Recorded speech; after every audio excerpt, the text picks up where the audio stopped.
یا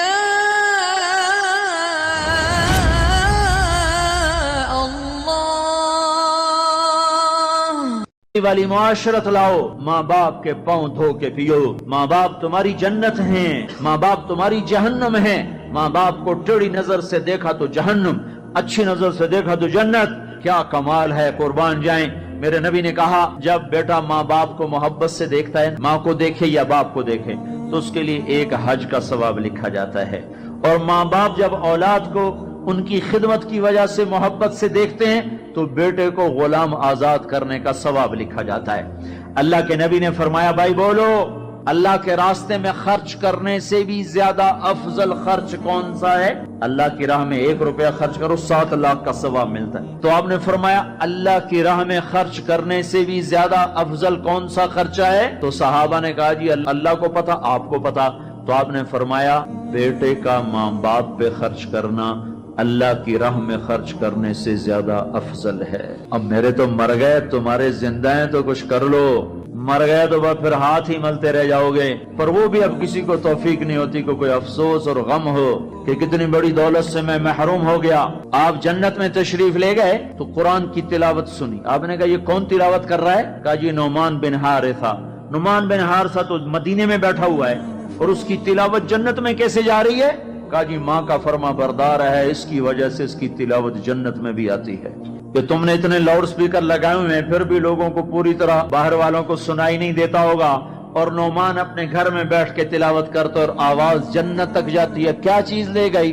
نہ جہاد، نہ تبلیغ، نہ نماز، نہ صدقہ، نہ تہجد، نہ علم، نہ حدیث، نہ تفسیر، نہ کیا چیز لے گئی؟ ماں کی خدمت نے آواز کو جنت تک پہنچا دیا۔ کیسی خدمت کرتے تھے؟ ماں کے کپڑے دھوتے، ماں کی روٹی پکاتے، ماں کو نوالے بنا کے کھلاتے۔ ہمارے ماحول میں کیا ہے کہ میں اپنی بیوی سے کہتا ہوں میری ماں کی خدمت کر، میری بیوی کے ذمے نہیں میری ماں کی خدمت۔ اگر وہ کہے میں نہیں کر سکتی تو اسے نافرمان بیوی نہیں کہا جا سکتا۔ میری خدمت نہ کرے تو نافرمان ہے، میری ماں کی خدمت نہ کرے تو نافرمان نہیں ہے۔ اسے میری ماں نے نہیں جنا، مجھے میری ماں نے جنا ہے، میرے ذمے اپنی ماں کی خدمت ہے۔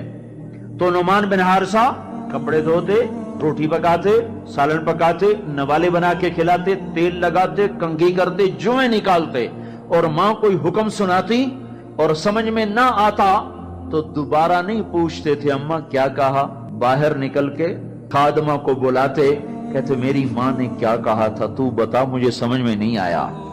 ادب کی وجہ سے ماں سے دوبارہ پوچھتے نہیں تھے۔ اور میرے بھائیو، ماں باپ کی قدر کرو۔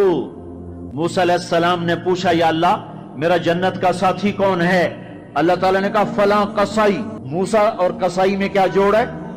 موسیٰ علیہ السلام گئے تو ایک قصائی ایسے بیٹھا ہوا گوشت بیچ رہا ٹوٹے کر کر کے۔ شام ہوئی، اس نے تھیلا کندھے پہ لٹکایا، گوشت کا ٹکڑا ڈالا، گھر کو چلا۔ موسیٰ علیہ السلام بولے میں بھی آ جاؤں تیرے ساتھ؟ اسے نہیں پتا یہ موسیٰ ہیں۔ کہا آ جاؤ بھائی۔ گھر میں گیا، انہیں جا کے گوشت کے ٹوٹے چھوٹی چھوٹی بوٹیاں بنائی، ہانڈی پہ چڑھایا، آٹا گوندھا، سالن تیار ہوا، روٹی پکائی، تیار کر کے ٹرے میں رکھ کر ایک بڑھیا عورت بیٹھی جس کو الٹے ہاتھ کندھے کا سہارا دے کر ایسے بٹھایا، پھر اپنے سیدھے ہاتھ سے نوالے بنا بنا کے اس کے منہ میں ڈالتا رہا، کھلاتا رہا، پھر اس کا منہ صاف کیا، اس نے کچھ بڑبڑا کے کہا، پھر اس نے اس کو لٹا دیا۔ موسیٰ علیہ السلام نے پوچھا بھائی یہ کون ہے، کیا ماجرا؟ کہا میری اماں ہے، صبح جاتا ہوں اس کے سارے کام کر کے جاتا ہوں، شام کو آتا ہوں پہلے اس کے کام کرتا ہوں، پھر اپنے بچوں کو دیکھتا ہوں۔ موسیٰ علیہ السلام نے کہا یہ کچھ کہہ رہی تھی۔ وہ کہنے لگا کیا بتاؤں کیا کہہ رہی تھی؟ پاگل ماں ہے، جب بھی خدمت کرتا ہوں مجھے کہتی اللہ تجھے موسیٰ کا ساتھی بنائے جنت میں۔ میں کہاں اور موسیٰ کہاں؟ وہ جب بھی میں خدمت کرتا ہوں کہتی اللہ تجھے موسیٰ کا جنت میں ساتھی بنائے۔ آئے ہائے، موسیٰ علیہ السلام بولے تیرا کام بن گیا، تیری ماں نے تجھے موسیٰ سے ملا دیا۔ اے ماؤں کو راضی کرو، نبیوں کے ساتھ جنت میں پہنچو گے۔ ہائے، میرے نبی سے پوچھا گیا تھا قیامت کب آئے گی، تو آپ نے یہ نہیں کہا تھا جب زنا زیادہ ہوگا، جب قتل زیادہ ہوگا، جب پتھروں کی پوجا ہوگی تو قیامت آئے گی۔ میرے نبی نے فرمایا تھا جب اولادیں ماں باپ کو ذلیل و رسوا کریں گی اس وقت قیامت آئے گی۔ جب ماں باپ سے ایسے بات کریں جیسے نوکروں سے کی جاتی ہے تو اس وقت قیامت آئے گی. جب ماں ڈر رہی ہو کہ میرا بیٹا کہیں بدتمیزی سے مجھ سے بات نہ کرے، جب باپ ڈر رہا ہو کہ کہیں میرا گریبان نہ پکڑ لے، تو سمجھو قیامت آ گئی. اور اللہ کے نبی نے فرمایا جس نے ماں باپ کو ستایا اس پہ اللہ کی لعنت، فرشتوں کی لعنت، زمین آسمان کی لعنت، نہ نماز قبول ہے، نہ روزہ قبول ہے، نہ حج و زکوٰۃ قبول ہے.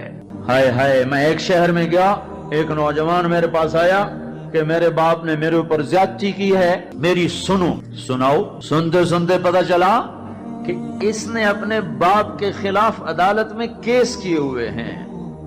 میں نے کہا بیٹا تو جلدی سے چلا جا، تو شکر کر تیرے اوپر آسمان نہیں ٹوٹا، زمین نے تجھے نہیں نگلا، تیرے اوپر کوئی آگ کا کوڑا نہیں برسا، اور اللہ نے ابھی تک تجھے درگزر کا معاملہ کیا ہوا ہے. تو بیٹا ہو کر باپ کے خلاف کیس کر رہا ہے. صرف تو نہیں رگڑا جائے گا، وہ وکیل بھی رگڑا گیا جس نے تیرا کیس تیار کیا، اور وہ گواہ بھی رگڑے گئے جنہوں نے گواہی دی. ارے ظالم، بیٹا ہو کر باپ کے خلاف تو کیس کرتا ہے. تو میرے بھائیو، اپنے ماں باپ کی خدمت کر کے جنت لے لو، جنت بنا لو. یہ جہان بھی سنورے گا، اگلا جہان بھی سنورے گا. ایک نوجوان تھے، ان کا نام ہے کلاب. وہ گئے اللہ کے راستے میں. ماں باپ تھے بوڑھے، ضعیف، ہاتھ بھی کامتے تھے. تو ان کے باپ نے کہا بیٹا جب تو بچہ تھا ہم نے تجھے پالا، جب ہمارے ہاتھ کانپنے لگے نہ تیری ماں مجھے گلاس پکڑا سکے نہ میں خود پی سکوں، تو ہمیں چھوڑ کے چلا گیا. یہ اشعار جب حضرت عمر کو پہنچے تو انہوں نے فوراً آدمی بھیج کر اس بچے کو بلوایا اور مسجد میں کھڑے ہو کر ان کا کوڑا تو مشہور تھا نا، کوڑا اٹھا کے مار مار مار اس کا حلیہ بگاڑ دیا. کہ بوڑھے ماں باپ کو چھوڑ کے جہاد میں جاتے ہو، بوڑھے ماں باپ کو چھوڑ کے جہاد میں جاتے ہو. مار جب تک تیرے ماں باپ زندہ ہیں تو اس گھر سے قدم نہیں نکال سکتے. اور میرے بھائیو، آج کل ماں باپ بڑے رسوا ہو رہے ہیں. آج کل ماؤں کی بڑی ناقدری ہو رہی ہے، باپ کی بڑی ناقدری ہو رہی ہے. اکثر نوجوان بیٹھے ہوئے مجھے نظر آ رہے ہیں. میں تمہیں اللہ رسول کی محبت کا واسطہ دیتا ہوں، میں تمہیں اللہ کا واسطہ دیتا ہوں کہ اپنی ماؤں کو، اپنے باپ کو راضی کرو. ہاں، نافرمانی کی بات کہیں، ماننا نہیں، گستاخی بھی نہیں کرنی. پچھلے سفر میں ایک نوجوان آیا، کہا جی داڑھی رکھتا ہوں، ماں بھی کہتی شیو کراؤ، باپ بھی کہتا ہے شیو کراؤ. میں نے کہا نہیں نہیں نہیں نہیں نہیں، بالکل نہیں اطاعت کرنی اس میں ماں باپ کی، لیکن گستاخی پھر بھی نہیں کرنی، گستاخی بھی نہیں کرنی، اطاعت بھی نہیں کرنی.